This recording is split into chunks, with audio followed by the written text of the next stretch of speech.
bald-faced hornets, they're not aggressive at all. Show me where they are. They're not aggressive at all, but they make people uncomfortable. I understand that.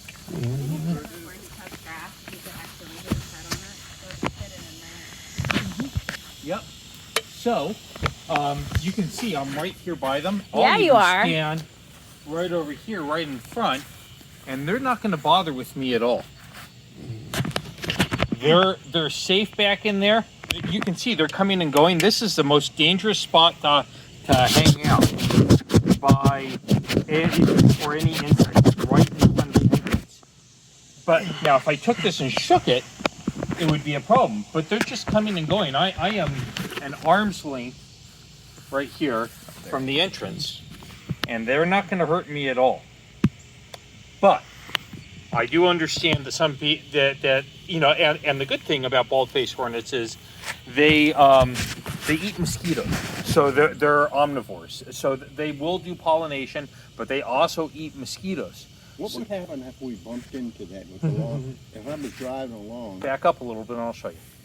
No. They're not going to go crazy. So my first exposure with this was they were in the Laura petulum bush at my place.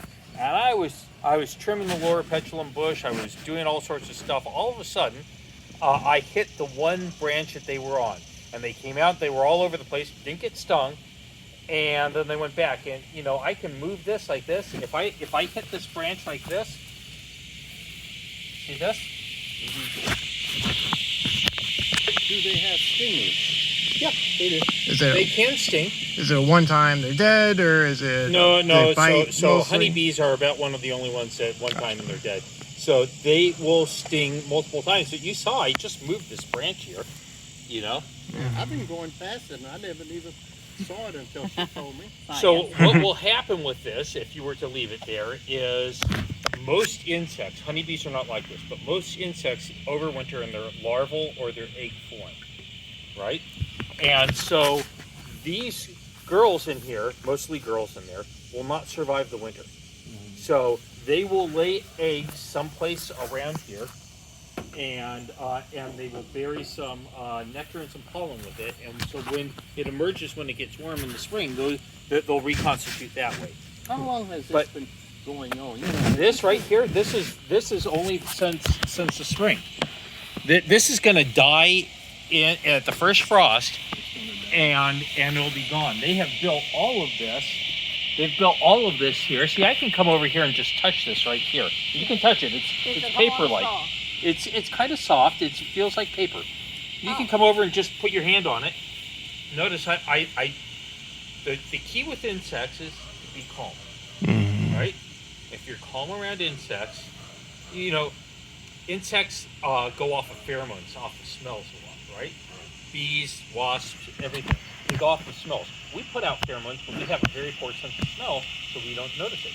But when we get worked up, we put out alarm pheromones that they can pick up on. So they can kind of smell your fear, but if you just come over here and put your hand right here, you can feel that it is just kind of paper-like. I had a niece to get stung by a hornet. About 10, it's probably 20 years ago. And she just burst. She had to go to the hospital. Yep. Some people have anaphylactic reactions. That's a different kind of hornet, I guess. Yes. So, now, if that was yellow jackets over here, I would tell you, get rid of them. I'm not one of those types who every insect is great. But bald-faced hornets, they're not gonna. I mean, look how close I am to this right now. They're not showing any interest in me. That's why they haven't stung me going under with the lawnmower. They're not aggressive. So I will take this out of here if you want me to. I would like to stash it in the woods somewhere over here. Now they probably won't survive very well, not being up in the tree. But I'd like to stash it in the woods somewhere around here so they're at least close by. But my advice would be to just leave that there and just be aware that, they're around there. I could even show you, if you had a weed whacker, I could come in here and weed whack all around here and they won't bother me at all. So when the frost comes and they do die, then you could take it down and not have killed them? Exactly. Or? Yeah. Yeah, I mean, to be honest, once the frost hits and then the winter rains and all of that, this will kind of fall apart and drop down. And they'll just build another one next year. In the same place? No, oh no, those, wherever else they build it. And I've seen them build them under the eaves of a house. In fact, the woman who runs York County 411, Pat Thomas, I think is her name. On the side of her house, she didn't know it for a very long time, but on the side of her house, they built one there, and it's great because they eat mosquitoes. Yeah. Were those built in like the house? Do they live longer because they No, may not no. be affected by frost stuff? Or when that No, goes it's down, just It built was under like, the It eaves. was like underneath here. Yeah. Oh, yeah. Okay.